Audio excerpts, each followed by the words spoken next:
Welcome to the future. Tech comes alive. AI innovations. Watch us thrive. All right, welcome to another deep dive. You know, it's kind of like, you wouldn't hit the road without knowing the rules, right? Exactly. And the same goes for social media, especially with all the changes happening these days. Yeah. So today we're tackling the updated terms of service for X, formerly known as Twitter. Yeah. A listener actually requested this one, wanted to get a handle on those new terms before they kick in on November 15th. Smart move.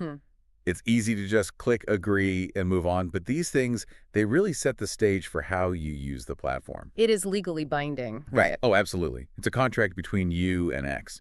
They lay out your rights, their rights, what you can and can't do, the whole 9 yards. So not just some casual agreement. There are actual consequences if you don't follow the rules. Oh, yeah, definitely. We're talking account suspension, content removal, maybe even legal action in some cases. Okay, so definitely something to pay attention to. Yeah. All right, let's zoom out for a second, get the big picture. What are the must-knows about these updated terms? Well, I think the first thing to remember is that these terms, they have teeth. They aren't just suggestions. They're rules you got to follow. Right. Okay, so let's talk about content. That's what social media is all about, right? We post our thoughts, our videos, pictures, all that good stuff. Do we still own that content under these new terms? You do still own the copyright to your content, yeah. But there's a catch. You give X a pretty broad license to use it. Okay, now this is where things get a little fuzzy for me. What does broad license actually mean for the everyday user? Basically, it means they can use, copy, modify, share, pretty much do whatever they want with your content. And not just on X either. We're talking any media anywhere in the world. Hold on. So they could take a funny video I post, add subtitles, translate it into another language, use it for, I don't know, some marketing campaign. Yeah, pretty much. And they can also use it for other things, like putting together collections of content, changing the format, even training their algorithms. Wow. That's a lot of freedom. It is. And it's something creators especially need to be aware of. Yeah, I can see that. Now, I know there's some variation in the terms depending on where you live, right? Right. So if you happen to be in the EU, the EFTA states, or the UK, and you use those features to limit your audience, X will, respect that. Gives those users a bit more control. Interesting. So location does actually matter when it comes to these terms. We'll definitely have to dig into those regional differences a bit later. Definitely. But before we move on, one more thing I'm curious about. If we're giving X this super broad license to use our stuff, what kind of license are we getting in return? So you get a personal worldwide license to use their software. It's royalty-free, non-assignable, and non-exclusive. Okay, break that down for me a bit. What's non-assignable even mean in this context? Basically, you can't just transfer that license to somebody else without their say-so. It's tied to you and your use of the platform. Okay, so we get to use the app, the website, all that to access their services, but we can't just hand that access over to someone else. Gotcha. Exactly. All right, let's shift gears a little bit and talk about the rules of the road on X. What kind of behavior are we talking about here? What's acceptable, what's not? It's kind of like any other online community. They have those rules and policies that spell out what you can and can't do. No harassment, no hate speech, no spam, that kind of stuff. Basic online etiquette, really. Yeah. But what if somebody, I don't know, slips up, breaks one of those rules? What happens then? Well, they can take a few different actions. They could remove the content. They could suspend your account temporarily, or in some cases, even permanently ban you from the platform. So there's a range of consequences depending on, I guess, the severity. Right.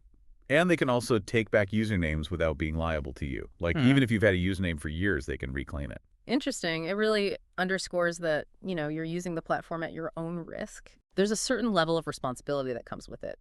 Yeah. All right, so we've got the basics, right? Who owns what you can and can't do, and what happens if you break the rules. Yep.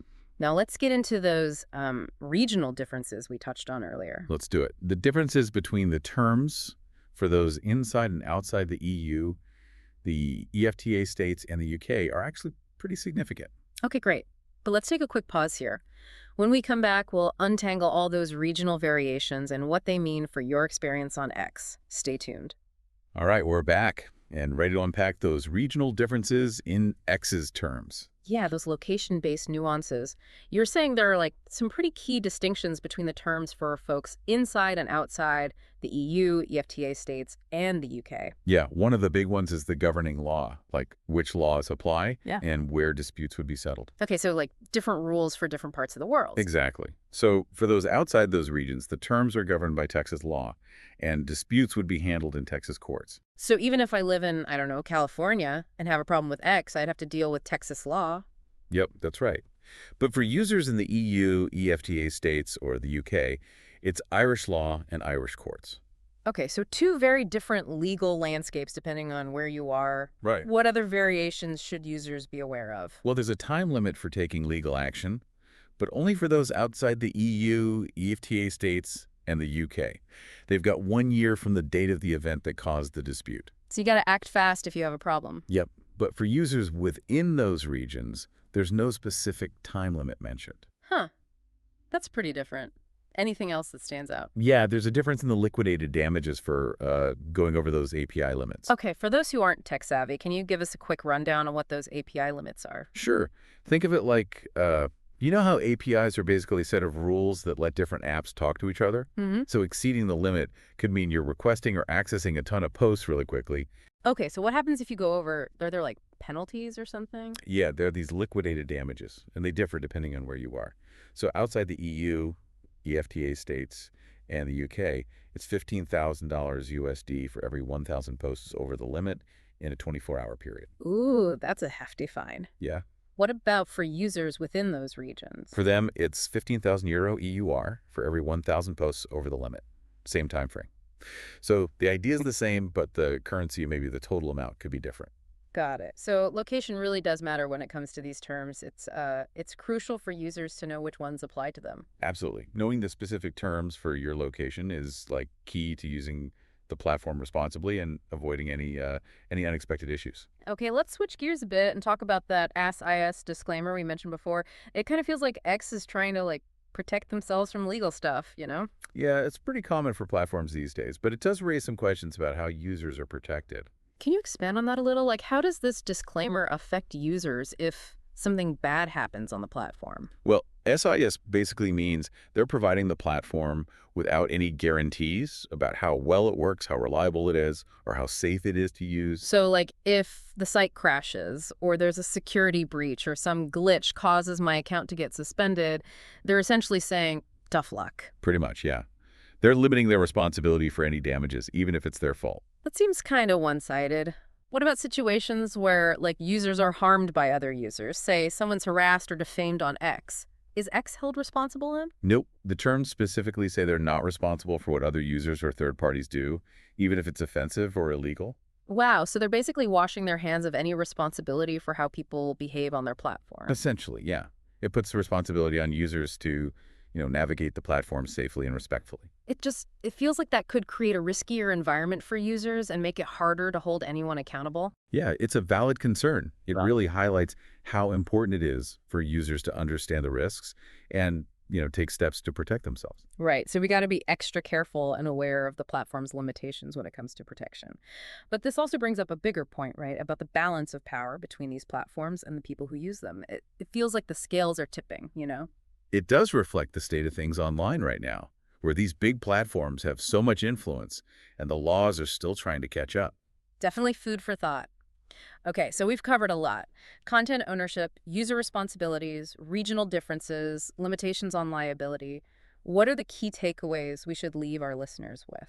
I think the biggest takeaway is, be informed. Don't just click agree without knowing what you're getting into. These terms, they shape your whole experience on the platform, and they have real-world effects. Great advice. What else should users keep in mind as they navigate this ever-changing digital landscape? Be mindful of what you share. Think about how comfortable you are with X potentially using your content in ways you didn't, specifically okay. And remember, being respectful online is super important. The platform might not be liable for how others act, but your words still matter. It's like a reminder that social media can be awesome for connecting with people and expressing yourself, but it also requires responsibility and awareness. Exactly. And as we rely on these platforms more and more, it's important to have these conversations about how power works online and push for a more balanced and fair digital world. Well said. I think we've given our listeners a lot to chew on. As we wrap up this part of our deep dive, let's leave them with a question to ponder. Definitely. So with these new terms coming into effect, how will you approach using X? Will you change what you post, be more careful with your content, maybe even check out other platforms that give you more control? That's a great question. Thanks for joining us on this dive into X's updated terms of service. We'll be back with more on this soon. We've spent this whole deep dive really getting into X's new terms of service. Yeah, and it's clear that these changes, they have some big implications for how we use the platform. For sure, they touch on, like, everything. Content ownership, what users can and can't do, how much X is responsible for what happens, those differences for users depending on where they live. Yeah, it's like a wake-up call to really understand what you're agreeing to before you click that agree button. Definitely. These aren't just, legal words. They actually affect your experience, and there can be real-life consequences. So we've broken down the terms, those regional differences, even talked about that potential power imbalance between X and its users. Right, and we looked at that SAS disclaimer, how X limits its responsibility. All this brings us to a bigger question, right? What does it all mean for us, the people using the platform? How do we navigate this online world where it feels like the platforms are holding more and more of the cards? It's a huge question, and it means we can't just be passive users anymore. We have to actively shape the digital world we want to see. Okay, so what does that look like practically? What can users do to protect themselves and, stand up for what they believe in? First thing is awareness. Don't just blindly accept the terms they throw at you. Take a few minutes, understand what you're agreeing to, how it could affect you. Read the fine print, even if it's boring. Exactly. The more you know, the better you understand your rights on the platform. So step 1, be informed. What else can we do to kind of take back some of that power? Think about having a presence on more than just one platform. Don't put all your eggs in one basket, Explore other options that fit your values and give you more control over your content. It's like having a backup plan in case things go wrong on one platform. Exactly. And while you're using these platforms, be mindful of what you share. Think about what could happen if you post something, whether you're okay with X using it in ways you didn't specifically allow. It's about being intentional with what you put out there. Yep. And let's not forget about being respectful online. X might not be directly responsible for how people act, but your words still have power. They make a difference. Treat others the way you want to be treated. Basic online etiquette. Absolutely. And lastly, if you're worried about where these platforms are headed, speak up. Talk to your representatives, support groups fighting for digital rights, join the conversation. Don't just accept things as they are. Make your voice heard. The future of social media is being shaped right now, and users have a say in it. We got to push for more transparency, accountability, and control for users. It's about finding that balance, enjoying social media while making sure our rights are protected. Right. We can't just sit back and let the platforms call the shots. We got to be part of building a digital world that's fair, equal, and empowers everyone. That's a great point to end on. Thanks for joining us for this deep dive into X's new terms of service. But, like you said, the conversation doesn't stop here. Keep learning about these issues, think critically about how social media fits into your life, and fight for a digital world that respects your rights and encourages good online interactions. Well said. Thanks for listening, everyone, and we'll catch you next time on The Deep Dive.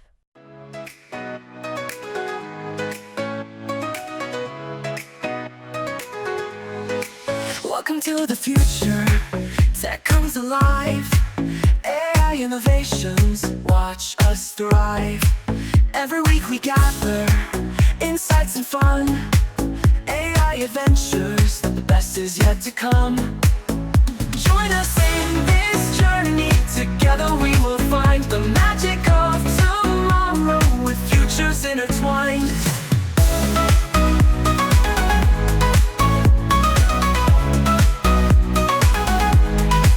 Gadgets and creations, lights and all the sounds, wandering through the marvels, new wonders found. Moments we'll remember, times we'll hold dear. The future is a canvas, bright and clear. Join us in this journey. Together we will find the magic of tomorrow with futures intertwined.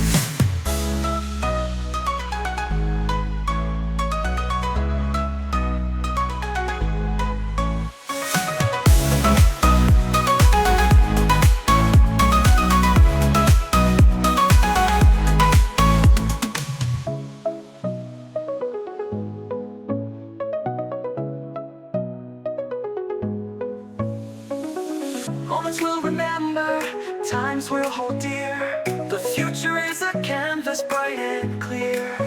Join us in this journey. Together we will find the magic of tomorrow with futures intertwined.